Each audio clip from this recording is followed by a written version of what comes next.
பகவத்கீதையினுடைய 8வது அத்தியாயம் 13வது வகுப்பு. இந்த அத்தியாயம் முழுமையும் நாம் விளக்கம் பார்த்து அது சாரமாக ஸ்லோகங்களுடைய சாரத்தை பார்த்து வருகிறோம். அதிலே 9 ஸ்லோகங்களுடைய சாரத்தை பார்த்து முடித்திருக்கிறோம். இன்றைக்கு 10வது ஸ்லோகம் முதல் 28வது ஸ்லோகம் வரை உள்ள சாரத்தை பார்த்து பிறகு 9வது அத்தியாய முகவரையோடு 9வது அத்தியாயத்திற்குள் செல்லலாம். 10வது ஸ்லோகத்தில் மரண காலத்தில் கடைபிடிக்க வேண்டிய 4 நியமங்களை சொல்கின்றார். இந்தந்த சாதனங்களை ஒழுக்கங்கள் வேண்டும் சொல்கிறார். முதல்ல தர்மப்படியாக வாழணும், அது ரொம்ப முக்கியம். தர்மப்படியாக வாழ்ந்து இறைவனை நன்கு உபாசனைகள் செய்து பிறகு வைராகியத்தை பெற்று நிஷ்காமமாக வாழ்ந்து வருபவன், ஏதோ காரணத்தினால் ஞானம் வராதவன், கடைசி காலத்தில் எப்படி இறந்தால் அவனுக்கு கிரம முக்தி என்பதை இந்த ஸ்லோகத்தில் கூறுகின்றார். மனதை உறுதியாக வைத்துக்கொண்டு, ஸ்திரமான மனது, சஞ்சலமில்லாத மனதை உறுதியாக வைத்துக்கொண்டு விருப்பு வெறுப்புக்கு உட்படுத்தாமல் இருத்த. மனம் சொன்னாலே அதில் விருப்பு வெறுப்பு இருக்கும், ஆனால் அதற்கு உட்படுத்தாமல் இருக்க பழகி கொள்வது. அதற்கு நாம் நன்கு பயிற்சி செய்திருக்க வேண்டும். ஆகவே தான் அச்சலேன மனசா, அசையாத மனம். ஒரு பாடகர் சொல்லுவாங்க, அசையா மனம் தருவாய் உனக்கு அனந்த கோட்டி நமஸ்காரம் சொல்கிறது போல் உறுதியான ஸ்திரமான மனது இருக்கணும். அந்த நேரம் பிறவற்றில் சஞ்சலம் வந்துவிடக்கூடாது. முடியுமானால் கடினம்தான், முயற்சி செய்தால் முடியும். அடுத்து 2வது ஒரு நியமம், பக்தியுடன் கூடிய மனதுடன் பொருந்தி இருக்க வேண்டும். பக்தியுடன் கூடிய மனது, அந்த மனதில் பக்தி இருக்கணும். பக்தின்னா நாம் செய்கிறது பக்தின்னு நாம் நினச்சிருப்போம். அப்படி 2வது அத்தியாயத்தை பார்க்கும்பொழுது தான் நாம் செய்வது உண்மையில் பக்தியா என்பதற்கு நிறைய கிளாரிஃபிகேஷன் தகவல்லாம் இருக்கும், அதில் பார்க்கலாம். அடுத்து 3வது யோக பலேனச்ச ஏவ, யோக பலத்துடன் கூடி இருக்க வேண்டும். அப்படின்னா என்ன அர்த்தம்னா, கவனக்குறைவுடன் இருக்காது, கவனக்குறைவாக இருக்காது. பல காலம் பயிற்சி செய்த பலனுடன் கூடி இருக்கணும், கவனமாகவும் இருக்கணும்னு சொல்கிறார். 4வது பிராணனை சீர்படுத்த வேண்டும். பிராண நியமம். காரணம் பார்த்தோம், மனதிற்கும் பிராணனுக்கும் சம்பந்தம் உண்டு. மனது அமைதி அடைந்தால் பிராணன் சமமாக இருக்கும், பிராணன் சமமாக சென்று வந்தால் மனதும் அமைதியுடன் இருக்கும். ஆகவே பிராண நியமம். அதனால் உதான பிராணனை பிடித்து அதன் வழியாக நாம் முறையாக இந்த உடலை விட்டு வெளியே செல்ல வேண்டும் என்ற ஒரு கருத்தையும் அங்கு பகவான் பேசினார். அதனால தான் சொல்லுவாங்க, இறக்கிறதே ஒரு கலை தான் சொல்லுவாங்க. இறக்கிறதே ஒரு கலை தான் சொல்லுவாங்க. நாம் அதற்கு தயாரான மனநிலையும் வந்துவிட வேண்டும். தயாரான மனநிலை இருந்ததுன்னா இறப்பே கூட ஒரு எல்லோரும் பேசக்கூடிய அளவிற்கு அமையும். அப்படி இந்த நியமங்களை கடைபிடித்த அவன் மேலான பரம புருஷனை, பரம்பொருளை அடைகின்றான்னு சொன்னார். அடுத்து 11வது ஸ்லோகம். இந்த ஸ்லோகத்தில் மோட்ச பதத்தை நான் உனக்கு விளக்குவேன் என்கின்றார், பிரதிஜ்ஞா செய்கின்றார். வேதத்தை அறிந்தவர்கள் எதை லட்சியமாக எதை பேசினார்களோ அதை எப்படி அடைவதென்று உனக்கு விளக்கமாக சொல்லப் போகின்றேன் என்றார். மோட்சம்தான் நாம் இறுதியாக அடைய வேண்டிய லட்சியம் என்றும் இங்கு சொல்லுகின்றார். என்ன லட்சியம் இருந்தாலும், ஆயிரக்கணக்கான லட்சியங்கள் லட்சக்கணக்கான லட்சியங்கள் இருந்தாலும் கூட இறுதியில் நீ அடைய வேண்டியது அல்லது மனிதர்கள் அடைய வேண்டியது மோட்சமே. அதனால தான் இந்த தேசத்தை மோட்ச பூமி சொல்கிறோம். ஆமாம், அதற்கான கர்மங்களை செய்வதால் கர்ம பூமி சொல்கிறோம். அதற்கான ஞானத்தை தருவதால் ஞான பூமின்னு சொல்கிறோம். யோக பூமி, அதற்கான முயற்சிகளை செய்வதால் யோக பூமின்னு சொல்கிறோம் இந்த தேசத்தை, பாரத தேசத்தை. ஆக லட்சியத்தை நமக்கு ஞாபகப்படுத்துகின்றார். ஏனென்றால் நமக்கு இடையிடையே வேறு ஏதேதோ ஞாபகத்து வந்து விடக்கூடாது, திசை மாறி விடக்கூடாது. நிறைய வந்துடுது, நிறைய திசை மாறி போகிறோம். ஏதோ ஒரு லட்சியத்துக்காக வந்திருப்போம், ஏதோ ஒரு விஷயத்துக்கு போயிடும். நிறைய விஷயங்கள் வாழ்க்கையில் நிறைய விஷயங்கள் பாதை மாறி பயணம் ஆரம்பித்து விடுகின்றோம். அது கூடாது சொல்கிறார். எந்த ஒன்றை அடைய விரும்பி இந்த தியாகம் எல்லாம் செய்தார்களோ அது அந்த தத்தே பதம், அந்த அழியாத வாழ்வின் லட்சியமாகிய பெரிய பொருளை பற்றி சுருக்கமாக உனக்கு கூறுகின்றேன் என்று சொல்லி அர்ஜுனனை உற்சாகப்படுத்தினார். இங்கே இப்படி சொன்னவர் பகவான் 20வது ஸ்லோகத்தில் தான் சொல்ல போகிறார். 20, 21, 22, 23வது ஸ்லோகங்களில் சொல்ல போகின்றார். அடுத்து 12வது ஸ்லோகம். இந்த 12 முதல் 18வது ஸ்லோகம் வரை உபாசகர்கள் கடைபிடிக்க வேண்டிய நியமத்தை பேசுகிறார். சில ஏற்கனவே கூறிய நியமங்கள் தான், இருந்தாலும் பார்க்கலாம். முதல் நியமம் இந்திரிய நியமம், தமம், இந்திரிய ஒழுக்கம், இந்திரியங்களுடைய அமைதி. ஞான கர்ம இந்திரியங்கள் அனைத்தின் வழியாகவும் செல்லும் இந்த நம்முடைய புலன்களை அமைதிப்படுத்தி வைத்திருப்பது, அமைதியாக வைத்திருப்பது. நம்ம நினைக்கிற விஷயத்தில் தான் நம்ம இந்த இந்திரியங்கள் போகணும். பார்க்கணுன்னா பார்க்கணும், கேட்கணுன்னா கேட்கணும், பேசணுன்னா தான் பேசணும். இல்லை என்றால் அமைதியாக இருக்க வைக்க வேண்டும். இந்த இந்திரியங்களை அமைதிப்படுத்துவது பெரிய விஷயந்தான். ஆமாம், கண் போன போக்கில் போகக்கூடாதுன்னு சொல்கிறார். அடுத்து மரண காலத்திலும் அப்பொழுது மட்டும் இல்லை, எல்லா காலத்திலும் சொல்கிறார். மரண காலத்தில் மட்டும் இல்லை, எல்லா காலத்திலும் உடைய இந்திரியங்கள் அமைதியை அடைந்திருக்க வேண்டும். இரண்டாவது, மனதை அமைதிப்படுத்தி ஷமாக, ஆமாம், ஹிருதயத்தில் வைக்க வேண்டும். இந்திரியங்கள் சொன்னால் பார்க்கும் சக்தி, கேட்கும் சக்தி சொல்கிறோம். அந்தந்த இந்திரியங்களை அந்தந்த விஷயங்களில் இருக்க வைக்க பயிற்சி செய்வது, தேவையானதில் மட்டும் வைத்து தேவையில்லாதிலிருந்து விலக்கி பாதுகாக்க வேண்டும். அது நம்முடைய வசத்தில் இருக்க வேண்டும். அப்படி இந்திரியங்களை மீறி நம்முடைய மனதிற்கு விஷயங்கள் சென்றால் அங்கும் மனதிலும் கூட மனவடக்கம் இருக்க வேண்டும். மனதிலும் அந்த அமைதி இருக்க வேண்டும், மனவடக்கம் இருக்கணும்னு சொல்கிறார். மூன்றாவது, அவரவர்களுடைய பிராண சக்தியை உச்சந்தலையில் கொண்டு சென்று வைத்துன்னு சொல்லிலாம் பார்த்தோம்.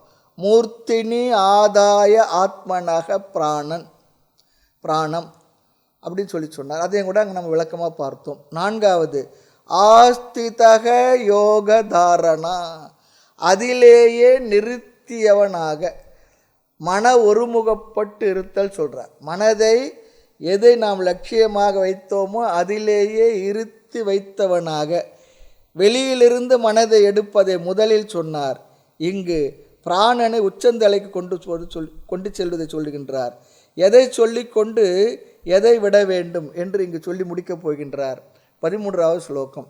ஓம் என்ற உச்சரிப்பை செய்து கொண்டு பிரம்மத்தை நினைத்து கொண்டு உடலை விட வேண்டும். இந்த உடலை விட்டு நாம் போகும்பொழுது நம்முடைய மனதில் வேறு எதையோ நினச்சி ஏங்கி அழுது தவித்தெல்லாம் போகக்கூடாது. அதெல்லாம் அங்கங்கே இருக்கும், அப்படியே இருக்கும். அதில் நம்ம ஒன்றுமே பண்ண முடியாது. யாரெல்லாம் நம்ம மேலே அன்பாக இருந்தாங்களோ அவங்களாம் அன்பாக இருப்பாங்க, அவங்கவுங்களுக்கு வாழ்க்கை இருப்பாங்க. நாம் என்ன பண்ணணும்? இறைவனுடைய சிந்தனையோடு இறைவனுடைய பெயரையே திருப்பெயரை சொல்லி நாம் செல்லணும்னு சொல்லுவாங்க. ரொம்ப முக்கியம். அந்த நேரத்தில் இறைவனுடைய திருப்பெயரை சொல்லணும்னு சொன்னால் எப்படி சொல்ல முடியும்? மற்ற காலங்களில் இறைவனுடைய திருப்பெயரை சொல்லி பழகி இருந்தால் நான் மறைக்கணும் சொல்லுனா நமசிவாயவே. பெற்ற மகன்தனை தாய் மறந்தாலும், பிள்ளையை பெற்று தாய் மறந்தாலும், தாயை மகன் மறந்தாலும், உற்ற தேகத்தை உயிர் மறந்தாலும், உடலை மேவிய உயிர் மறந்தாலும், உடலை உயிர் மறந்தாலும், உயிரை உடல் மறந்தாலும், கற்ற நெஞ்சர் தன்னை கலை மறந்தாலும், நற்றவத்தவர் உள்ளிருந்து ஓங்கும் நமசிவாயத்தை நான் மறவேன். நாங்கள் நமசிவாயன்னு சொன்னாங்க. நமசிவாயனை பிடிக்காது, எனக்கு நாராயணனை தான் பிடிக்கும். ஏதோ ஒன்று பிடிச்சிங்கோ. எனக்கு முருகனை தான் பிடிக்கும், பிடிச்சிக்குங்கோ. இல்லை கருப்புசாமி தான் பிடிக்கும், பிடிச்சிக்குங்கோ. பேச்சி அம்மா தான் பிடிச்சிக்குங்க. ஏதோ ஒன்று பிடிச்சிக்குங்கோ, விடாதீங்க. நமச்சிவாயத்தை நான் மறவேன்னு சொல்கிறார். அதுபோல் ஓமித் ஏகாட்சரம் பிரம்ம, இங்கு பகவான் வந்து ஓம் என்ற அந்த வார்த்தை உச்சரித்து கொண்டு அது பிரம்மத்தை குறிக்கின்ற வார்த்தை. அவன் பரமாம் கதி, மேலான கதியை அடைகின்றான். அப்படி செல்பவன் மேலான கதியை அடைகின்றான் சொல்கிறார். அப்போது நம்ம சொல்லுவோம் சாகர காலத்து சங்கரா சங்கரான்றது போல் அந்த நேரத்தில் அது வரணும்னு சொல்லிச்சுன்னா மற்ற காலத்தில் நாம் அதையே நினைத்து அதிகமாக நினைத்து மனதில் நிறுத்தி இருந்தால் போகிற காலத்தில் அதையே சொல்லுவோம். இல்லைன்னா என்ன ஆகும், பழைய விஷயங்கள் ஞாபகத்துக்கு வந்துட்டு எதோ உளறிட்டு போகும். அடுத்து 14வது ஸ்லோகம். அபியாசத்தினுடைய அவசியத்தை பகவான் இங்கு பேசுகின்றார். வேறு இடத்தில் மனதை வைக்காமல் என்னையே எவன் நினைக்கின்றானோ, வேறு எதிலும் செல்லாமல் புத்தியை பாதுகாக்கின்றானோ, எப்பப்போ ரொம்ப அழகாக சொல்கிறார், எப்பொழுதும் சததம் நித்திய, ஒரு காலம் அன்று இது சதா கால பூஜையாய் ஒப்புவித்தேன்னு சொல்கிறார் பாருங்க. அது போல் தீர்க்க காலம் நைரந்திரியம், நீண்ட காலம் தொடர்ந்து அவ்வாறு இருப்பவனுக்கு, உறுதியாக தொடர்ந்து செய்யும் அப்படிப்பட்ட யோகிக்கு சாதகனுக்கு நான் சுலபம், நான் அடையப்படுபவன் ஆவேன்னு சொல்கிறார். நான் கடினமானவன் இல்லை, அகம் சுலபாக. அடுத்து 15வது ஸ்லோகம் 15 முதல் 19 வரை மோட்சத்தின் சொரூபம் மகிமையையும் சம்சார சொரூபத்தை ஒப்பிட்டு மாறி மாறி பேசுகின்றார் இந்த ஸ்லோகங்களில். என்னை அடைந்து அவர்கள் மீண்டும் பிறப்பை அடைய மாட்டார்கள். என்னை அடைஞ்சாங்கன்னா மீண்டும் அவங்க பிறப்பை அடையிறதுல சொன்னார். அவர்கள் யார்? மகாத்மனக, மேலான மனதை உடையவர்கள் அல்லது பெரிய சமஷ்டியில் கலந்து விட்டவர்கள். பெரிய சமஷ்டினா மொத்தத்தில் அவர்கள் பிரம்மத்தில் கலக்கிறதுன்ற உபச்சாரமான வார்த்தை. பிரம்மமாக இருந்தார்கள், அவர்களை வரையறுத்த உடல் சென்ற பிறகு பிரம்மம் தான், அவ்வளோதான். அகம் பிரம்ம, நான் பிரம்மந்தான், அப்படி கலந்து விட்டவர்கள். அவர்கள் மீண்டும் துக்காலயம், துக்காலயம் எதுக்கு பேர் கொடுத்தோம்? இந்த உடலுக்கு பேர் கொடுத்தார். துக்காலயமான இந்த உடலை மீண்டும் எடுப்பதில்லை. வைராக்கியம் வர பகவான் நமக்கு இதெல்லாம் ஞாபகப்படுத்துகிறார் சொல்லி பார்த்தோம். அடுத்து 16வது பாடல்கள். ஆ பிரம்ம புவனா லோகாக புனராவர்த்தி நோர்ஜுன. அதை பிற உலகங்களை அடைதல் மோட்சமில்லை. அப்படி அடைகின்ற பிற உலகங்கள் மீண்டும் என்னென்னா மீண்டும் திரும்பி வருவதற்கு, பிறப்பு வருவதற்கு வாய்ப்புள்ள உலகங்கள் அதெல்லாம் என்னை அடைதல் தான் மோட்சம். மோட்சம் என்பது என்னை அடைதல் தான் சொல்கிறார். மற்ற உலகங்களுக்கு சென்றால் திரும்பி வந்து விடுவோம், என்னை அடைந்தால் திரும்பி வர முடியாத மோட்சம் என்ற பெரும் பதத்தை நீ அடைந்தவன் ஆகின்றாய் ஆவாய்ன்னு சொல்கிறார். அடுத்து 17வது ஸ்லோகத்தில் சம்சாரம் என்ற ஒரு சக்கரத்தை, அது சக்கரத்தை போல உருவகப்படுத்தி சொன்னார். ஞானத்தை அடைந்து மோட்சம் என்பதை அடையும் வரை ஒரு ஜீவனானவன் இந்த பிரளய சக்கரத்தில் சுழன்று கொண்டுதான் இருப்பான். எவ்வளவு காலம்? சகஸ்ரயுக பர்யந்தம். கணக்கெல்லாம் பார்த்தோம், எவ்வளோ லட்சம் வருடங்கள், கிருத்த யுகத்துக்கு எவ்வளோ வருடம், துவாபர யுகத்துக்கு எவ்வளோ வருடம், திரேதா யுகத்துக்கு எவ்வளோ வருடம், கலியுகத்துக்கு எவ்வளோ வருடம், ஒரு இந்த சதுர்யுகம், இது போல் எத்தனை யுகங்கள், எவ்வளோ வருடங்கள், பிரம்மாஜியுடைய ஆயுள் என்ன, எல்லாம் ஒரு பெரிய ஒரு கணக்கு வழக்கெல்லாம் அங்கே பார்த்தோம். பேலன்ஸ் ஷீட்லாம் போட்டு பார்த்தோம். அவ்வளவு காலம் இவன் என்ன பண்ணுவான்? இந்த சம்சார சக்கரத்தில் ஒன்று கொண்டிருப்பான். எதுவரை? ஞானம் வந்து மோட்சத்தை அடையும் வரை சொல்லி பார்த்தோம். அடுத்து 18வது ஸ்லோகம். அவ்யக்தாத் வியக்தய சர்வாக. எல்லா ஜீவராசிகளும் பிரம்மாவினுடைய பகல் பொழுதில் தோற்றத்துக்கு வந்து பிரம்மாவினுடைய இரவு பொழுதில் அந்த இடத்துக்கு சென்று லயம் அடைகின்றார்கள், ஒடுங்குகின்றார்கள் அவரிடத்திலேயே. ஆக வெக்தம் சொல்லி சொன்னால் வெளித்தோற்றத்துக்கு வந்தது, வெளித்தோற்றத்துக்கு வராத நிலைக்கு சென்று ஒடுங்குகின்ற. வெளித்தோற்றத்துக்கு வந்த ஜீவர்கள் எல்லாம் மீண்டும் வெளித்தோற்றத்துக்கு வராத அவ்யக்தமான ஒரு நிலையை சென்று அடைகின்றார்கள். 19. ஜீவனானவன் தன் வசமின்றியே இறக்கின்றான். பூத கிராமச ஏவாயம். மீண்டும் மாயைக்குள்ளிருந்து பிறக்கின்றான், மீண்டும் பிரளயத்தில் சென்று ஒடுங்குகின்றான். விடுதலை என்பது ஞானமில்லாமல் இல்லை. ஒவ்வொருவருடைய பிறப்பும் மோட்சம் வரை தொடரும் சொல்கிறார். அதுவும் இருக்கு. இந்த ஜீவன் எப்பொழுது தனித்தன்மை இழக்கும் என்றால் ஞானத்தினால், மோட்சத்தினால் தனித்தன்மை இழந்து தான் அந்த பிரம்மம் என்று புரிந்து கொள்ளும் வரை இந்த பிறவி தொடரும். எத்தனை லட்சம் பிறவி எடுத்தால் நிச்சயமாக மோட்சம் உனக்கு உண்டு இறுதியில் சொல்கிறார். ஆக பல கருத்துக்களை விளக்கத்தில் நாம் பார்த்திருக்கின்றோம். இத்துடன் சம்சார வர்ணனத்தை பகவான் நிறைவு செய்தார். 20வது ஸ்லோகத்தில் 20, 21, 22 இந்த 3 ஸ்லோகங்களில் பரபிரம்ம தத்துவத்தினுடைய விளக்கம் அல்லது மோட்சத்தினுடைய விளக்கம் அல்லது நம்முடைய லட்சியத்தினுடைய விளக்கம் எது வேண்டாலும் எடுத்துக்கொள்ளலாம். ஆக 11வது ஸ்லோகத்தில் பகவான் அந்த பதத்தை உனக்கு நான் சொல்லப் போகின்றேன் என்று சொன்னார். அதை இங்கு தான் சொல்லுகின்றார். பரஸ்தஸ்மாத்து பாவோன்யக, மாயை என்று அழைக்கப்படுகின்ற அவ்யக்தம் என்ற தத்துவத்தை காட்டில வேறான தன்மையுடைய அவ்யக்தம் என்ற ஒரு தத்துவம் இருக்கின்றது. அது சனாதனக, அது என்றும் இருப்பது, அதை அடைவது தான் மோட்சம் சொல்லி சொன்னார். ஞாபகம் இருக்கும் அந்த ஸ்லோகம்னு நினைக்கிறேன். அடுத்து 21வது ஸ்லோகம். அவ்யக்தோ அக்ஷர இத்யுக்தக, இங்கு சொல்லப்பட்ட அவ்யக்தத்தை அடைந்தால்தான் இந்த ஜீவன் திரும்பி வராத மேலான பதத்தை அடைவான் என்றார். அவன் மீண்டும் சம்சாரத்தில் வீழ்வதில்லை என்று சொன்னார். அடுத்து 22வது ஸ்லோகம். இங்கு சொல்லப்பட்ட அந்த அவ்யக்தத்தை அடையும் உபாயத்தையும் அவரே சொன்னார். புருஷக ச பர பார்த்த பக்தியா லப்யஸ்வனன்யா, பக்தியினால், அனன்ய பக்தியினால், பிளவுபடாத பக்தியினால், வேறுபடாத ஏக பக்தியினால் அவன் அந்த அவ்யக்தத்தை அடைகின்றான் என்று சொன்னார். அடுத்து 23லிருந்து 27வது ஸ்லோகம் வரை 2 விதமான கதிகள், 2 விதமான உபாசனைகள் சொல்லுகின்றார். சுக்ல கிருஷ்ண கதியை பற்றி பேசுகின்றார்.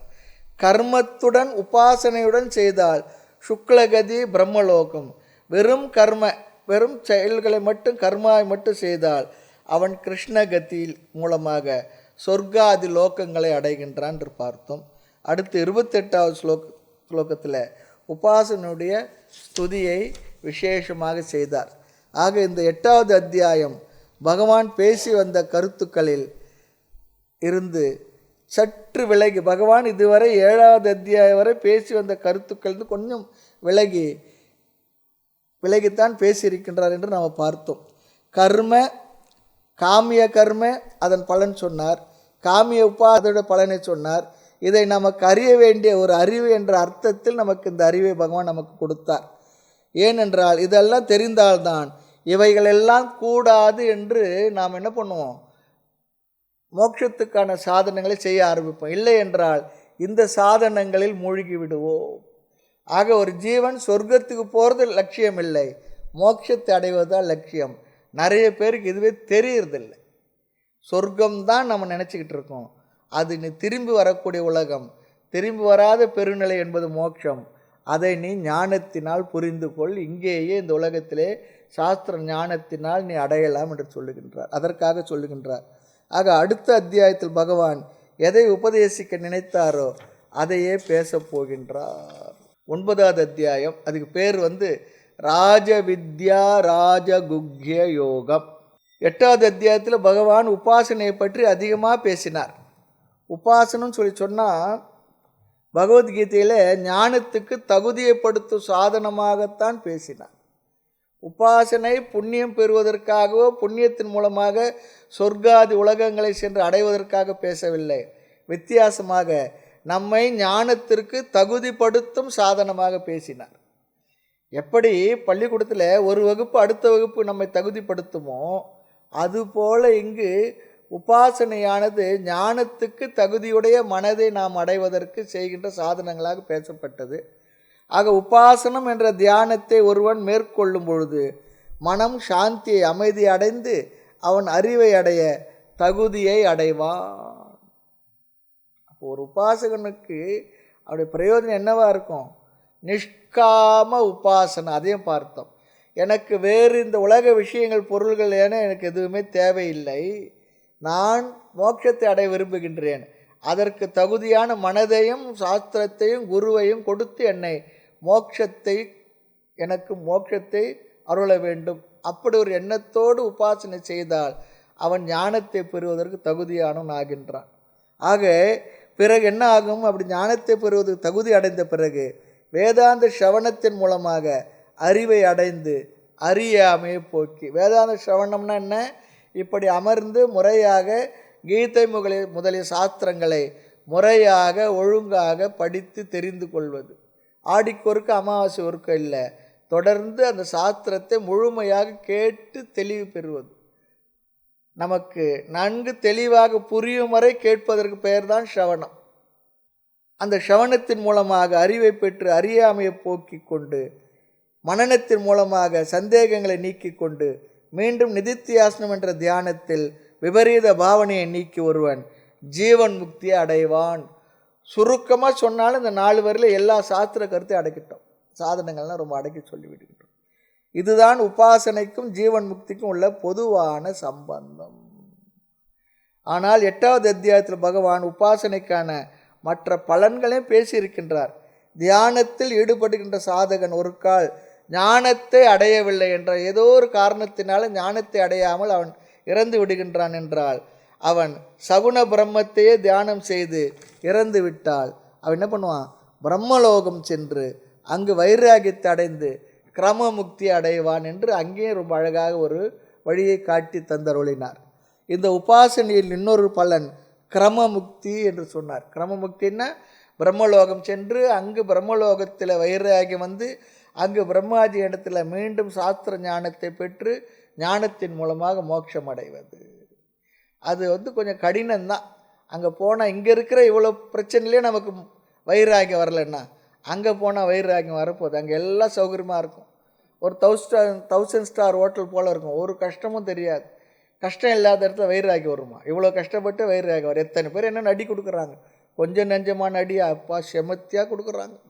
ஆமாம், ஒருத்தர் கொடுத்தாலும் எந்த அடியில் நமக்கு என்ன, நம்ம அதுக்கு மேலே உறுதியாக இருக்கிறோம்.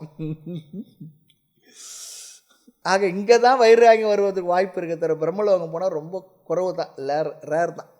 ஆக உபாசனையோட முக்கிய பலன் அதிகாரித்துவம், தகுதியை கொடுத்து ஜீவன் முக்திக்கு அது பயன்படும். இது 8வது அத்தியாயத்தில் முக்கியமாக பேசப்பட்ட சுருக்கமான கருத்து. இனி 9வது அத்தியாயத்திலிருந்து பகவான் பேச இருக்கின்ற உபாசனை கிரம முக்திக்காக பேசலை, பிரம்மலோகம் போகிறதுக்காக பேசலை, ஜீவன் முக்திக்காக பேசுவார். ஜீவன் முக்திக்காக.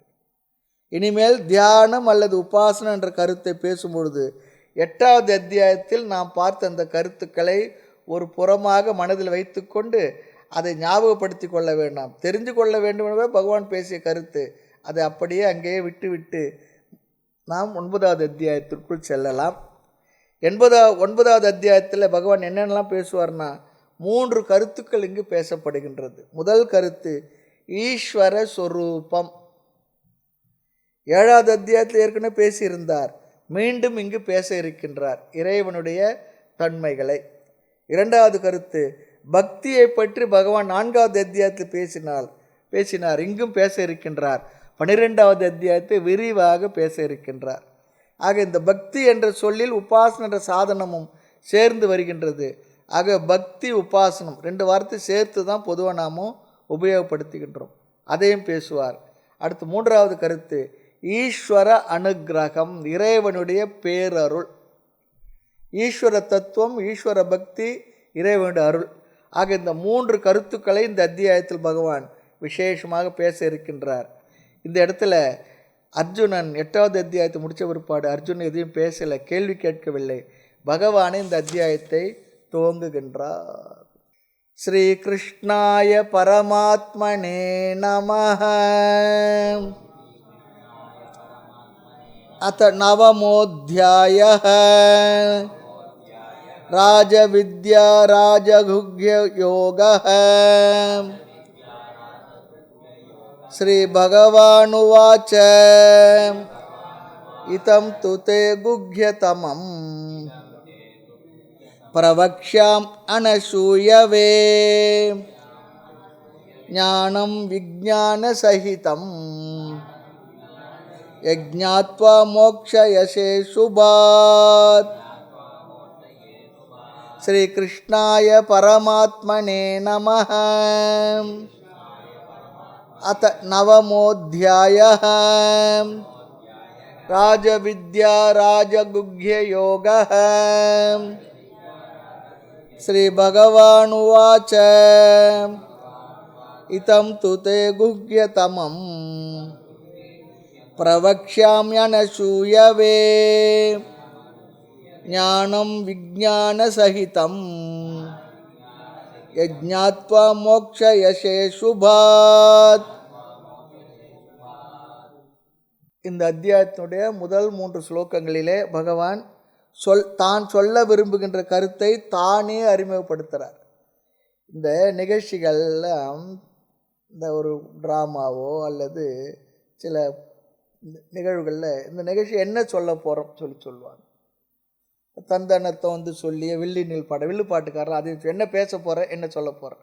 அதுபோல் நான் இந்த அத்தியாயத்தில் அர்ஜுனா உனக்கு நான் என்ன சொல்ல போகின்றேன். இந்த கட்டிக்காரன் சொல்லுவாங்க, அந்த காலத்து கூத்துலாம் இப்போலாம் மறந்து போயிட்டுருக்கோம். ராத்திரிலாம் போய் உட்காந்துருந்துட்டு விடிய பார்த்துக்கிட்டு இருப்போம். அதெல்லாம் இப்போ இல்லை. அதுக்கெல்லாம் பொறுமையும் இல்லை மக்களுக்கு. அப்படி ஆட்களும் இல்லை, குறைஞ்சி போச்சு. அதுதான் வேறு மாதிரி மாறிடுச்சு. ஆக உனக்கு ஒரு ஞானத்தை நான் கொடுக்க போகின்றேன். எதை பற்றிய அறிவு? ஈஸ்வரனை பற்றிய அறிவை நான் கொடுக்க போகின்றேன். பிரம்மத்தை பற்றிய அறிவை நான் உனக்கு கொடுக்க போகின்றேன். அப்படி கொடுக்க உள்ள அறிவினுடைய உயர்வை, மகிமையை இங்கு பகவான் பேசுகின்றார். ஞான ஸ்துதி. ஏன் அவ்வாறு மகிமைப்படுத்தி பகவான் பேச வேண்டும் என்றால், அர்ஜுனனோ அல்லது மற்றவர்களோ அப்பொழுதுதான் கொஞ்சம் கவனமாக கேட்போம். இப்போ சொல்லுவோம், நான் இப்போ சொல்ல போகிறது ஒரு முக்கியமான விஷயம், கொஞ்சம் கவனமாக கேளுங்கன்னா தான் கொஞ்சம் அட்டென்ஷன் என்ன ஆகும், கவரப்படும். ஆமாம், இல்லைன்னா ஏதோ பேசுகிறாரு, நாம் என்ன பண்ணுவோம், கொஞ்சம் கொஞ்சமாக ஏதோ பக்கத்தில் இருக்கிட்ட பேசுவோம். அந்த சபையினுடைய அந்த சிவிக் சென்ஸ் சொல்கிறேன் பாரு, நிறைய பேருக்கு இருக்கிறது இல்லை. ஒரு சபைக்கு போனோம்னா ஒருத்தர் பேசுகிறாங்க நிகழ்வுன்னா அதில் நம்ம அட்டென்டிவாக கலந்துக்கணும், அதில் டிஸ்டர்ப் பண்ணக்கூடாது, கவனமாக கேட்கணுன்றது இல்லை. இவங்க வந்து ஏதோ பண்ணுவாங்க, இது ஏதோ பேசிக்கிட்டு இருப்பாங்க, பக்கத்தில் எதுனா உருட்டிக்கிட்டு இருப்பாங்க, ஏதோ பண்ணிக்கிட்டு இருப்பாங்க. அதெல்லாம் இருக்கக்கூடாது. அப்படி இருக்க முடியலன்னா அந்த சபையில் நாம் இருக்கக்கூடாது. அதில் சபையினுடைய கண்ணியம் அதெல்லாம் பார்ப்பாங்க. இல்லையா, சரி அவ்வளோதான், விட்டுற வேண்டியது தான். ஏன் இங்கு பகவான் பேசுகின்றார் என்றால், கவனத்தை ஈர்ப்பதற்காக. மனதில் அப்பொழுதுதான் ஸ்ரத்தை, நம்பிக்கை வரும். ஸ்லோகத்தை பார்க்கலாம். ஸ்ரீ பகவான் உவாச்ச, பகவான் கூறினார். என்ன? இதம், இந்த என்றால் எந்த? இரண்டாவது உள்ள ஞான விஞ்ஞான சகிதம் என்றுள்ளதில் உள்ள ஞானம் என்பதை இங்கே சேர்த்துக்கணுமா. இதம் ஞானம், இந்த ஞானம் அல்லது இந்த அறிவு. எந்த அறிவு? ஈஸ்வரனை பற்றி அறிவை. இந்த ஈஸ்வரனை பற்றி அறிவானது எப்படி நான் சொல்லப் போகின்றேன் என்றால், அந்த அறிவு தானே நம்முடைய விசாரத்தில் இருக்கின்றது.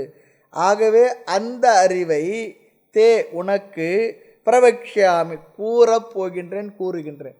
வக்ஷாமி என்றாலே கூறுகிறேன்னு சொல்லி அர்த்தம். பிரவக்ஷாமி என்றால் நன்றாக தெளிவாக சந்தேகம் ஏற்படாதவாறு முறையாக உனக்கு நான் எடுத்து வழங்கப் போகின்றேன். இந்த அறிவை உனக்கு உபதேசிக்கப் போகின்றேன். பரமாத்ம தத்துவத்தை நான் உனக்கு சொல்ல போகின்றேன்னு சொல்லி யார் சொல்கிறது? பரமாத்மாவே சொல்கிறார். அதுதான் விசேஷம். கீதையில் கிடைச்ச பெரிய விசேஷம் என்னென்னா, வேதங்களில், ஸ்லோகங்களில், உபனிஷத்தில் எல்லாம் இறைவனிடத்திலிருந்து கிடைச்ச அந்த வார்த்தைகளை ரிஷி முனிவர்கள் கிரகித்து நமக்கு மந்திரமாக கொடுத்தார்கள். பகவத்கீதையின் விசேஷம் இறைவனே பேசிய வார்த்தைகள். நம்ம சொல்கிறோம் கடவுள் எங்கே நமக்கு சொல்லியிருக்கார் சொன்னால், கடவுளே சொல்லியிருக்க. கீதை என்ன? கீதை முழுக்க பகவானுடைய வார்த்தைகள் தானே. கீதை முழுக்க பகவானுடைய வார்த்தைகள். அதனால் கீதை ரொம்ப விசேஷமானது தான். ஆக இந்த ஞானம் எப்படிப்பட்டது? 2 சொற்கள் ஞானத்துக்கு அடைமொழியாக கொடுக்கின்றார். முதல் சொல் பாருங்க, குஹ்ய தமம். குஹ்யம் சொன்னால் ரகசியம் அல்லது சீக்ரெட்டுன்னு சொல்லி அர்த்தம். ஆமாம், சீக்ரெட். தமம் சொன்னால் சூப்பர்லேட்டிவ் டிகிரி. ஆமாம், மேலான ரகசியம். ஆமாம், இந்த அரசாங்கத்தில் சில ஃபைல்லாம் போகும், ரெட் ஃபைல்லாம் மோஸ்ட் சீக்ரெட்டு சொல்லி போகும். அது யாருக்காரு? அது போல ரொம்ப ரகசியமாக. ஆக நான் உனக்கு மேலான ரகசியத்தை சொல்ல நம்ம சொல்ல, இது பெரிய இராணுவ ரகசியமானு சொல்லுவோம். அப்படின்னு என்ன அர்த்தம்? இராணுவ ரகசியம் வெளியே சொல்லக்கூடாதுன்னு சொல்லி அர்த்தம். அது போல் நான் உனக்கு மேலான ரகசியத்தை சொல்ல போகின்ற சொல்கிறார். இந்த ரகசியம் சொல்கிறதுக்கு சில அர்த்தங்கள் இருக்குது. சில அர்த்தங்களை நாம் பார்க்கலாம். முதல் அர்த்தம் மேலானது. ரகசியம்னா மேலானது சொல்லி அர்த்தம். மேன்மையானது, உயர்ந்தது. சீக்ரெட் மீன்ஸ் சேக்ரெட் சொல்லிடுறார். சீக்ரெட் சொன்னால் சேக்ரெட், புனிதமானது. இது சாதாரண அறிவில்லை. அந்த சீக்ரெட்டுன்ற விஷயத்தை அது புனிதமாக காப்பாற்றணும். அது எந்த விஷயமாக இருக்கட்டும், அது சேக்ரெட், அது புனிதமானது தான். நிறைய பேருக்கு அப்படி இருக்கிறது இல்லை. நிறைய பேருக்கு இங்கே கேட்ட வார்த்தை இங்கே சொல்லியே முடிச்சிடணும். இல்லைன்னா என்ன ஆகும் தெரியுங்கன்னா, அந்த கால சினிமாவில் ஒரு ராஜா ஒரு சீக்ரெட்டை சொல்லிவிடுவார். அதை போய் வேறு எங்கேயும் சொல்ல முடியாது, ஏதோ பூமியை தோண்டி சொல்லி விட்டுவிடுவான். அது அப்படியே மரமாக வளர்ந்து அந்த மரத்தை மேளம் செய்து அந்த மேளத்தை அடிச்சுக்கும் பொழுது அந்த மேளம் சொல்லணும் ராஜா காது கழுத காது. ராஜா காது சினிமா பார்த்துருப்பீங்கன்னு நினைக்கிறேன் அந்த காலத்தில். அது அவனுக்கு தான் தெரியும், அவனுக்கு வெளியே சொல்லாதப்பா என் காது அப்படி இருக்குன்னு சொன்னான், போய் சொல்லிட்டான். அது போல் நிறைய பேரெல்லாம் அப்படி காப்பாற்ற முடியறதில்ல. சொல்லியே ஆகணும், சொல்லணும்னா அவங்க ஒரு வழி ஆகிடுவாங்க. அந்த சீக்ரெட்டுன்றது எப்பவுமே சேக்ரெட் தான். ஆக இரண்டாவது பொருள் அரிது, ரேர் சொல்லி அர்த்தம். எளிதில் கிடைப்பதில்லை, சுலபமில்லை. ஞானத்தை எப்படி பெறுவது வாங்குவது சொல்லி சொன்னால் அதுக்கு சாஸ்திரத்தில் ஒரு 3 வழிமுறைகள் சொல்லியிருக்காங்க. ஒரு அறிவை நம்ம பெறணும்னா 3 வழி இருக்கான். 4வது வழி இல்லைன்னு சொல்லி சொல்கிறது. எப்படி? முதல்ல பணத்தை கொடுத்து அறிவை பெறுவது, தனத்தை கொடுத்து நாலேஜ் வாங்கிறது. இன்றைக்கி அது எல்லா இடத்துலையும் இருக்குது. பணத்தை கொடுத்து பணத்தை கட்டி தான் படிக்கிறோம் நம்ம. 2வது ஒரு வழி இருக்குது, அறிவை தந்து அறிவை பெறுவது. எனக்கு இந்த அறிவு இருக்கின்றது, உனக்கு உன்னிடத்தில் இருக்க அறிவு எனக்கு வேணும், நான் என்னுடைய அறிவு உனக்கு தரேன், இன்னும் உனக்கு தெரிஞ்சு எனக்கு சொல்லிக் கொடு. இந்த பள்ளிக்கூடத்துலாம் பிள்ளைங்கள்லாம் பண்ணுவாங்க. ஒருத்தருக்கு இங்கிலீஷ் நல்லா வரும், ஒருத்தருக்கு கணக்கு நல்லா வரும். நீ எனக்கு ஆங்கிலத்தை சொல்லிக் கொடு, நான் உனக்கு மேக்ஸ் சொல்லிக் கொடுக்குறேன். நீ எனக்கு சயின்ஸு சொல்லிக் கொடு, நான் உனக்கு வேறு எதுனா சொல்லிக் கொடுக்குறேன். அப்படி அறிவை மாற்றிக்கொள்வது, அறிவை கொடுத்து அறிவை வாங்குவது 2வது வழி. இது 3வது வழி சேவையா வித்யா, தொண்டு பணிவிடை செய்து அறிவை நாம் பெறுவது. வேறு எந்த விதத்திலும் அறிவை வாங்க முடியாது. 4வதாக ஒரு வழி இல்லை அறிவை பெறுவதற்கு. இதிலிருந்து ஒன்று தெரியுது, எதையும் கொடுக்காமல் அறிவை வாங்க முடியாது. இலவசம் இல்லை. இன்றைக்கி இலவசம் தான் பெருசாக இருக்குது. ஆமாம், இலவசம் வாங்கினா என்ன தெரியுங்களா, அது ஒரு பெரிய கடன். இந்த உலகத்தில் எதுவுமே இலவசம் இல்லை. இந்த உடம்பே கூட இலவசம் இல்லை. நாம் செய்த கர்ம வினை பலனால் நாமே பெற்றது இந்த உடம்பு. இந்த உலகத்தில் எதுவுமே இலவசம் இல்லை. நல்லா ஞாபகம் வச்சுக்கணும். இலவசமாக யார் இடத்தும் கை நீட்டு வாங்கிடக்கூடாது. அதுவும் கிரகஸ்தர்களுக்கு கூடவே கூடாதுன்னு சொல்லியிருக்கு. சன்னியாசிகளுக்காவது அவங்களுக்கு தேவைக்கு எதுனா அனுமதிக்கப்பட்டிருக்கு. பவதி பிக்ஷாந்தேகனை கிடைக்கிறத வாங்கி சாப்பிட்டுட்டு போகிறது. பிரம்மச்சாரிகளுக்கு சன்னியாசிக்கு தான் பிறர் இடத்த பெறுவதற்கு அனுமதி கொடுக்கப்பட்டிருக்கு. கிரகஸ்தர்கள் கிடையாது, அவர்கள் கொடுக்குற இடத்துல இருக்கிறவங்கன்னு சொல்லி சொல்லுவாங்க. ஆக இந்த உலகத்தில் எதுவுமே இலவசம் இல்லை, எல்லாத்துக்கும் ஒரு விலை இருக்குது. அப்படி இல்லைன்னா நாம் பெறுகின்ற இலவசம் இன்னொருடைய உழைப்பு தானே. அரசாங்கத்தை எல்லாரும் கட்டுற வரி பணம் தானே மற்றவங்களை இலவசமாக கொடுக்குறாங்க. அப்போது வரி பணம் கட்டுறவனோட உழைப்பு. அரசாங்கம் எது நல்லதாக பண்ணோம், நிறைய பண்ணோம், சமுதாயத்துக்கு தேவைகளை நிறைவேற்றும், மக்களுடைய வாழ்க்கை செழிக்கின்றதாக கட்டுற வரி. அதை எடுத்து இலவசம்னு சொல்லி கொடுத்தோன்னு வச்சுங்களேன், தேவை இருக்கா இல்லையா, கொடுக்குறோம் இல்லையா. ஆக இந்த உலகத்துக்கு எதுவுமே இலவசம் இல்லை, எல்லாமே பிறருடைய உழைப்பு. அப்படி இலவசமாக பெற்றால் பிறர் உழைப்பை நாம் வாங்கியிருக்கோன்னு சொல்லி அர்த்தம். சரி, பிறர் உழைப்பை நாம் வாங்குவதற்கு நமக்கு என்ன உரிமை இருக்குது? நம்முடைய உழைப்பை கொடுத்து தான் என்ன பண்ணணும், ஒன்றை பெற வேண்டும். உழைக்காமல் பெறுகின்ற எதுவுமே தர்மமானது இல்லை. இந்த அறிவு, இந்த ஒரு கான்செப்ட் நம்ம மனசில் எங்கேயுமே இருக்கணும். ஆக சாஸ்திரத்தில் எந்த விதத்தில் அறிவை வாங்கினாலும், எந்த அறிவானது சேவையினால் பெறப்பட்டதோ அந்த அறிவினால் தான் ஒருவனுக்கு நிஷ்டை வரும். அந்த அறிவில் தான் நாம் நிலை பெற முடியும். இது ஒரு முக்கியமான ஒரு ரொம்ப விசேஷமான கருத்துங்க. இது ஒரு பெரிய ரகசியம்தான். இந்த கருத்து கூட நிறைய பேருக்கு இது கூட விளங்குறது இல்லை. வேதாந்தத்துக்கு வந்தவர்களே கூட தர்க்கம் படிச்சிருக்கலாம், மீமாம்சை படிச்சிருக்கலாம், என்னென்ன இருக்க மற்ற விஷயங்கள்லாம் தெரிஞ்சிருக்கலாம், வேதாந்தமாக படிச்சிருக்கலாம். எந்த அறிவு ஒருவருக்கு ஆழ்ந்த மனதினுள்ளே சென்று தங்கும் பயனை தரும் என்றால், எந்த அறிவை ஒருவன் பணிவிடை செய்து அந்த அறிவை பெற்றானோ அப்படிப்பட்ட அறிவில் தான் நிலை பெற முடியும். அந்த அறிவு தான் அவனுக்கு நிஷ்டையாக. இது சத்தியமான கருத்து, ஞாபகம் வச்சுக்கோங்க, சும்மா சொல்கிற கருத்து இல்லை. சேவை மூலமாக, சர்வீஸ் மூலமாக யார் ஒருவர் இந்த அறிவை பெறுகின்றார்களோ அவர்களுக்குத்தான் அந்த அறிவு பலிதமாகவும் பயன்படும், அது நிஷ்டை கூடும். அது மற்ற அறிவை கூட விட்டுடலாம். வேதாந்தம் என்கின்ற அறிவை பெறுவதற்கு ஒருவர் தன்னுடைய குருவிற்கோ அவர்கள் சார்ந்திருக்கக்கூடிய ஸ்தாபனங்களுக்கோ ஆசிரமங்களுக்கோ எப்பொழுதும் நம்முடைய உழைப்பை கொடுத்து நாம் அந்த அறிவை பெறுகிறோமோ அந்த அறிவு தான் நமக்கு பயனை தரும். இது சத்தியமான உண்மை, அனுபவ உண்மையும் கூட, ஞாபகம் வச்சுக்கணும். உழைக்காமல் எதையும் நாம் பெறக்கூடாது, தர்மம் இல்லை. சாமிஜி அடிக்கடி சொல்லுவாங்க, காசியில் ராமகிருஷ்ண மிஷன் மருத்துவமனை இருக்கின்றதான், அங்கே ஒரு சுவாமி இருந்தாராம். அவருக்கு ரொம்ப உழைச்சிருக்கார், ஒரு டாக்டர். அவர் அவருக்கு உடம்பு முடியல, இருந்தாலும் வீல் சேரில் தான் மூவ் பண்ண முடியும். ஆனால் டெய்லி அங்கே மருத்துவமனைக்கு வந்து ஒன்று வாஷிங் பண்ணணும். உங்களுக்கு தான் உடம்பு முடியல, கொஞ்சம் ரெஸ்ட் எடுக்கலாமா, எனக்கு தங்கறதுக்கு இடமும் எனக்கு சாப்பாடும் போட்டுங்க, அதுக்காக நான் உழைக்க வேண்டாம், இந்த உடலில் சக்தி இருக்குன்னு சொல்லுவார். எந்த அளவுக்கு அவர் சென்சிட்டிவாக இருந்திருக்காருப்பா. அந்த புத்தி இருந்ததுன்னா நமக்கு ஞானத்தில் நிச்சயமாக நாலேஜில் பெரியவங்களாகிடலாம், அல்லது நமக்கு அந்த அறிவு தான் பயன்படும். சும்மா ஏதோ அப்படிலாம் கிடையாது, அது கிடையவே கிடையாது. அது இன்னொருடைய உழைப்பு, மற்றவருடைய உழைப்பு. யார் உழைப்பு நாம் எக்ஸ்ப்ளாய்ட் பண்ணுறதுக்கு பெறுவதற்கு நமக்கு உரிமை கிடையாது. அதனால தான் பெருசாக சொல்லுவாங்க, வேறு எந்த அறிவையும் எதன் மூலமாக பெற்று விடுவது தவறில்லை. அது வியாக்கரண அறிவே பண்டிதர்களுக்கு பெற்றிருக்கலாம், அல்லது மீமாம்சா என்னென்ன இருக்குது பாருங்கள், அதெல்லாம் பெற்றிருக்கலாம். ஆனால் வேதாந்த ஞானத்தை மட்டும் சேவை மூலமாக தொண்டால் பெற்றுவிடு. வாய்ப்பு கிடைச்சா நீ உன்னுடைய சேவையை உன்னால் முடிந்த சர்வீஸ் செய்து அந்த ஞானத்தை பெற்றுவிடு. ஆனால் யாருக்கும் சேவையில் விருப்பமில்லை. லெமன் சேவை, தயிர் சேவையில் விருப்பம் இருக்கு, மற்றதில் விருப்பமில்லை. தொண்டு செய்கிறதுல விருப்பமில்லை. யாரும் தொண்டரடிப்பொடி ஆழ்வாராக இருக்க விரும்புவதில்லை. அது அவ்வளவு சுலபமாக மனசில் வர்றதில்லை. இன்னொன்று இருக்குது, தொண்டு செய்யணும்னு சொல்லி நினச்சோம்னா நம்ம இடத்துல இருக்க ஈகோ குறைஞ்சிருந்தால் தான் தொண்டு செய்ய முடியும். அந்த ஈகோ அதிகமாக இருக்கின்ற வரை பணிவும் வராது, பணிவிடையும் செய்ய முடியாது. பணிவும் வராது, பணிவிடையும் செய்ய முடியாது. அகங்காரத்தை விட்டு தொண்டு செய்வது மிக மிக மிக அரிது. இது யாருக்கு இயல்பாக இருக்கோ அவர்களுக்கு அது அனுபவ உண்மை. நான் சொல்கிறேன், நான் யாருக்கும் நமக்கு அப்படி தான் பண்ணணும் இப்படி தான் பண்ணணும்னு சொல்லி யாரும் தலையெழுத்து இல்லை.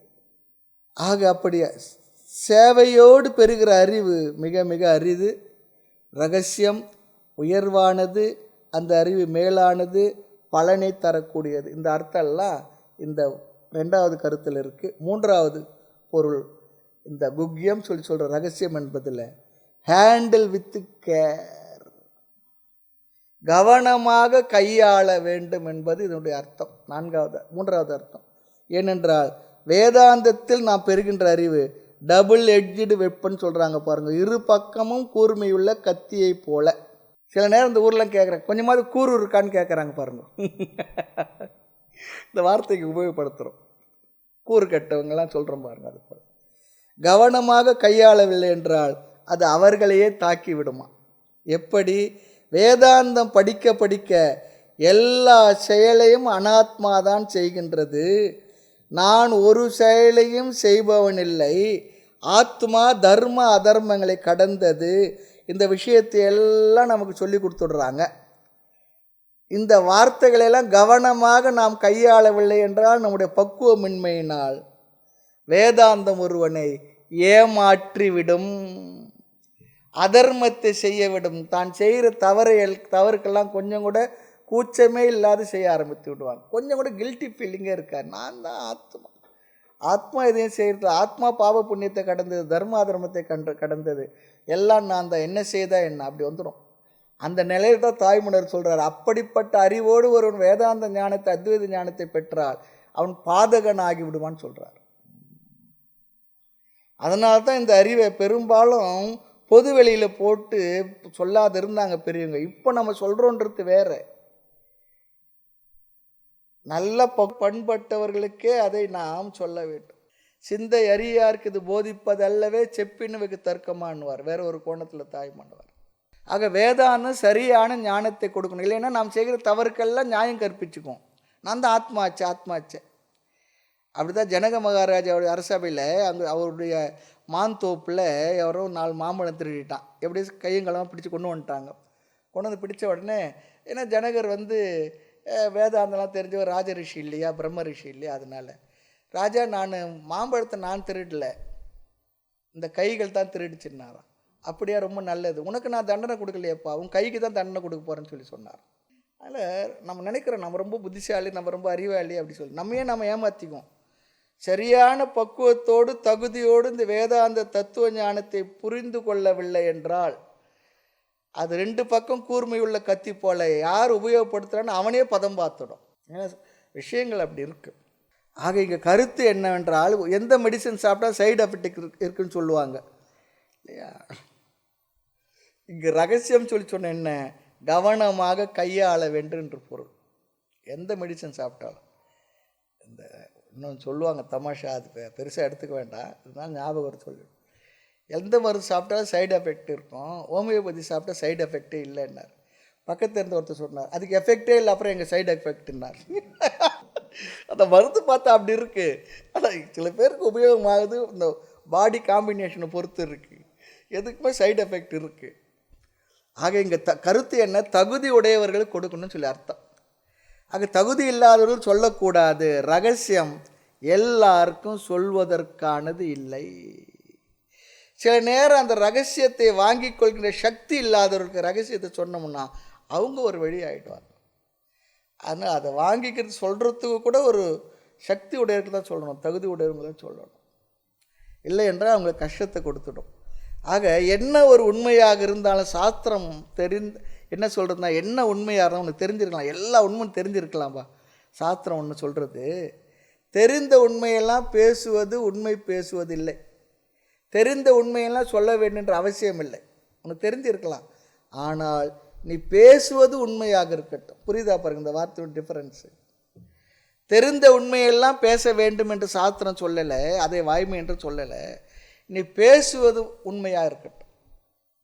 யோசித்தா தான் புரியும்.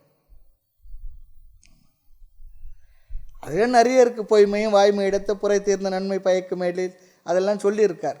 ஆமாம், வாய்மை எனப்படுவது யாதெனின் யாதொன்று தீமையில்லாத சொல்லல். அதில் திருக்குறள் ரொம்ப கிளாரிஃபிகேஷன்லாம் கொடுத்துருக்கார். ஆக நீ பேசுவது உண்மையாக இருக்கட்டும், இல்லைன்னா சும்மா இரு. ஆனால் தேவையான இடத்துல அந்த உண்மையை சொல்லணுன்னா பேசியே ஆகணும். ஆனால் சில இடத்துல அந்த உண்மையை மறைச்சா பல பேருக்கு நன்மை வரும்னு சொன்னால் அங்கே நீ பேசாத இருக்கிறத வாய்மை தான் சொல்கிறார். திருக்குறளை படித்து பாடுங்க, வாய்மை அதிகாரத்தில். அதெல்லாம் தெரிஞ்சுக்கிட்டா எல்லாருமே உண்மையை பேசி வாழ முடியும். வாய்மை என்ற தலைப்பில் ஒரு மணி நேரம் கிளாஸ் எடுத்து போட்டிருக்காரு, ரொம்ப அழகாக ஹேண்டில் பண்ணியிருக்கு பாருங்க. ஆக வேதாந்தம் என்பது உண்மைதான், ஆனால் தகுதியானவர்களுக்குத்தான் கொடுக்க வேண்டும், தகுதி இல்லாதவர்களுக்கு கொடுக்கக்கூடாது. ஆக ரகசியம் என்ற வார்த்தையில் எவ்வளவு விஷயங்கள் இருக்கின்றது. ஆக விலை உயர்ந்த பொருளை எங்கே வைப்போம்? லாக்கரில் தானே வைப்போம். செப்பல் எங்கே வைப்போம்? அதை எடுத்து லாக்கரில் வைப்போம். அதுபோல் எது எங்கே வைக்கணுமோ அப்படி பண்ணோம். நான் சொல்ல போகும் ஞானம் மிக ரகசியம், சாதாரண விஷயமாக நினைத்து விடாது. ரகசியத்திலும் ரகசியம், பரம ரகசியம், உத்தமமான உயர்ந்த மேலான விஷயமாக இருந்தாலும் அதை நான் உனக்கு சொன்னாலும் எளிதில் புரிந்து கொள்ள முடியாத அரியதான உண்மையை, ஞானத்தை உனக்கு நான் சொல்லப் போகின்றேன். ஏன் தெரியுமா? நீ என்னுடைய சொந்தக்காரன்றதுக்காக இல்லை, நீ எனக்கு ரொம்ப பிரியமானவன், எனக்கு ரொம்ப விருப்பமானவன். நீ ஒரு தகுதியை சொல்ல போகிறார் பிற்பாடு, ஏன் உனக்கு சொல்கிறேன்னு சொல்லிட்டு. மேலும் ஒரு கருத்து, சாதாரணமாக சொன்னால் வேடிக்கை பார்ப்பார்கள், ரகசியம் சொல்ல போகிறேன்னு சொன்னால் கொஞ்சம் கவனமாக கேட்பாங்க. அதான் ஒருத்தர் சொன்னார் தமாஷா, யாராவது ஒருத்தரை நீங்கள் டிஸ்டர்ப் பண்ணனா காலையில் ஒரு 7 மணிக்கு ஒரு ஃபோனை போட்டு உங்களுக்கு ஒரு ரகசியத்தை சொல்ல போகிறேன், ஆனால் இப்போ இல்லை, சாயந்தரம் 7 மணிக்கு மேலே தான் சொல்ல போகிறேன்னு சொல்லிவிடுங்க. அன்றைக்கி பூரா அவர் தொலைஞ்சாருன்னு அர்த்தம். என்ன சொல்ல போகிறார் அப்படி ஆகிடும். ஆகவே இங்கே சொல்கிறார், கவனத்தை கவர்வதற்காக சொல்லுகின்றார். அடுத்த சொல் பாருங்க, அடைமொழி விஞ்ஞான சகிதம். சகிதம் என்றால் அதோடு கூடியதுன்னு சொல்லுறாரு. சகிதம் என்றால் கூடியது. ஆமாம், நான் உனக்கு சொல்லப்போகும் ஞானம் விஞ்ஞானத்துடன் கூடியது. விஞ்ஞானம் என்றால் சயின்ஸ் என்ற ஒரு பொருள் இருக்கின்றது. ஆனால் இங்கு ஞானம் விஞ்ஞானம் என்ற சொற்களை சாஸ்திரம் பயன்படுத்துகின்றது. இந்த சொல்லுக்கு பல அர்த்தங்கள் இருக்குது. 7வது அத்தியாயத்தை சில அர்த்தங்களை பார்த்திருக்கின்றோம். இங்கே சுலபமாக ஒரு கருத்தை பார்க்க போகிறோம். ஞானம் சொன்னால் பரோக்ஷத் ஞானம். சாமி அதை விட கடினமாக இருக்குன்னு சொல்லி நினைப்பீங்க, சொல்லலாம். ஒன்றை பற்றிய மியர் இன்ஃபர்மேஷன், கேட்ட அறிவு. பரோட்ச ஞானம் சொல்லி சொன்னா கேட்ட அறிவு, வெறும் தகவல். விஞ்ஞானம் சொல்லி சொன்னா அபரோக்ஷ ஞானம். அபரோக்ஷ ஞானம் சொல்லி சொன்னா நேரடியாக பார்த்த அறிவு, அனுபவ அறிவுன்னு சொல்லலாம். அந்த இடத்துல பார்த்த அறிவு. உதாரணம் பார்க்கல, ஏதோ ஒரு ஊர், ரிஷிகேஷோ உத்தரகாஷோ காசியோ அது கைலாஷோ அல்லது அயோத்தியாவோ ஏதோ ஒரு ஊர், அந்த ஊரை பற்றி கேட்டு இருந்தால் அது பரோட்ச ஞானம், வெறும் செய்தி. அதை போய் பார்த்த பிறகு அது என்னவாயிடுச்சு? அபரோக்ஷ ஞானம். அங்கு சென்று பார்த்தால் வரும் அறிவு அபரோக்ஷ ஞானம், பார்த்த நேரடியான அறிவு. ஆக நிறைய பேருக்கு வேதாந்தம் என்பது காதில் போட்டு வைத்து கொள்ள சில தகவல்கள் நினைக்கின்றார்கள், இன்ஃபர்மேஷன் நினைக்கிறாங்க. ஆனால் பகவான் இங்கு சொல்கிறார், அப்படி மட்டும் நீ நினைத்து விடாது. நான் சொல்ல போகின்ற ஞானம் அபரோக்ஷ ஞானமே, நீயாகவே இருக்கின்ற உண்மை ஞானமே. இது வெறும் தகவலை கொடுக்கின்ற விஷயம் இல்லை, உன்னை பற்றி செய்தி தகவல் இல்லைன்னு சொல்கிறார். மற்றவங்களை பற்றி இதுன்னா தகவலாக இருக்கலாம், இது உன்னை பற்றியது, அது அபரோக்ஷ ஞானமே. இந்த வார்த்தை கொஞ்சம் யோசித்தா தான் புரியும். வேதாந்தத்து வந்தவங்களே பரோட்ச ஞானம் அபரோக்ஷ ஞானம்னா ரொம்ப நாள் புரியாது தான். சுலபமாக பார்த்தா அது கேட்ட அறிவு பரோட்ச ஞானம், அபரோக்ஷ ஞானம் என்றால் பார்த்த அறிவு. அப்படி மட்டும் இங்கே நாம் புரிஞ்சு வச்சுப்போம். அடுத்து, கேட்டு வைத்து அந்த இடத்தை பார்க்கவில்லை என்றால் எவ்வளவு நாள் ஆனாலும் அது பரோட்ச ஞானமே. ஆனால் வேதாந்தத்தில் பகவான் ஈஸ்வரனுடைய ஞானத்தை சொல்லப் போகின்றேன் என்று சொல்லியிருக்கின்றார். அது ஆரம்பத்தில் கேட்கும் பொழுது பரோட்ச ஞானமாக தான் இருக்கும், வார்த்தையாக இருக்கும் அல்லது கேட்ட அறிவாக இருக்கும், ஒரு செய்தியாகத்தான் இருக்கும். பிற்பாடு என்ன ஆகும்னு சொல்லி சொன்னால் அபரோக்ஷ ஞானமாக இருக்க போகின்றது. ஆக அது பரோட்ச ஞானமே நமக்கு அபரோக்ஷ ஞானமாக மாற்றும். அப்போ என்ன ஆகணும்னு சொன்னால், கேட்ட அறிவு இருக்கே அங்கே அந்த பொருள், கேட்ட அறிவு இருக்கே அது அங்கே அந்த பொருள் இருக்கணும். இருந்தால் தான் அந்த பொருளை பற்றி நம்ம நேரடியாக தெரிஞ்ச அறிவாது மாறும். ஆக இங்கு அந்த பிரம்மன் நான் என்ற சொல்லுக்கு அர்த்தமாக போகின்றது. அவர் சொல்லுகின்ற அந்த அறிவு நான் என்ற சொல்லுக்கு அர்த்தமாக நீயாக இருக்க போகின்றது. அது உனக்கு நீ உணரும் பொழுது உனக்கு என்ன ஆகின்றது? அது அபரோக்ஷ ஞானமாகவே இருக்க போகின்றது. ஆகவே நீ என்றும் உன்னை பற்றி அறிவு நித்திய அபரோக்ஷ ஞானமே. அது வெறும் செய்தியாக பார்க்காத பொருள் இல்லை. உன்னை அல்லது உன்னை பற்றி அறிவு நீ எப்பொழுதும் உள்ள பொருளே, நீயாக இருக்கின்ற பொருளை என்கின்ற அறிவெல்லாம் அழகாக வேதாந்தத்தின் சாரமான வார்த்தையை கருத்தை இங்கு பகவான் பேசுகின்றார். அது நானாகவே இருக்க போகின்றது. ஆனால் ஆரம்பத்தில் கேட்கும் பொழுது அப்படி இல்லை, ஏதோ ஈஸ்வர ஞானம் என்று சொல்லப் போகின்றார். கடைசியில் நானே அந்த ஞானத்துக்கு பொருளாக இருப்பதாக ஆகப் போகின்றது. ஆக பரோட்ச ஞானமாக கேட்ட அறிவாக இருந்து பிறகு அபரோட்ச ஞானமாக நானே அதுவாக இருக்க போகின்றது. அதான் சொல்ற, கேட்ட அறிவு பார்த்த அறிவாக உணர்ந்த அறிவாக நானேயாக இருக்க போகின்றது. அதனால் பகவான் சொல்றார் விஞ்ஞான சகிதம். வெறும் அறிவு ஞானம், விஞ்ஞான சகித. விஞ்ஞானம் என்றால் நீயாக இருக்கின்ற ஒரு அறிவு. மேலும் புரிவதற்கு இன்னொரு வார்த்தை இதை சொல்லி வகுப்பை நிறைவு பண்ணலாம். பிரம்ம அஸ்தி என்றால் பரோட்ச ஞானம். பிரம்மம் என்ற ஒன்று இருக்கின்றது என்றால் அது செய்தி, தகவல், அறிவு, பரோட்ச ஞானம். பிரம்ம அஸ்மி என்றால் அபரோக்ஷ ஞானம். மெய்ப்பொருள் ஒன்று இருக்கின்றது என்பது அறிவு, அது பரோட்ச ஞானம். அந்த மெய்ப்பொருள் நானாக இருக்கின்றேன் என்று புரிந்து கொண்டால் அது அபரோக்ஷ ஞானம். அபரோக்ஷ ஞானம் இது விஞ்ஞானம். வெறும் அறிவு ஞானம், நான் அதுவாக இருக்கிறேன் என்று புரிந்து கொண்டால் விஞ்ஞானம். வெறும் ஞானத்தை பரோட்ச ஞானம் என்றும் நாம இருப்பதை புரிந்து கொண்டால் அதை அபரோக்ஷ ஞானம் என்றும் அதை விஞ்ஞானம் என்றும் பகவான் இங்கு பேசுகின்றார். ஆக பிரம்ம அஸ்தியிலிருந்து தான் பிரம்ம அஸ்மிக்கு போக முடியும். பரம்பொருள் இருக்கு என்பது வெறும் ஞானம் கேட்ட அறிவு, அந்த பரம்பொருள் நானாக இருக்கின்றேன் என்ற உணர்ந்த ஞானம் விஞ்ஞானம். இது இந்த ஸ்லோகத்துக்கு, இந்த அத்தியாயத்தினோட முதல் ஸ்லோகத்துக்கு கொடுத்துள்ள ஒரு பெரிய ஒரு முகவுரை.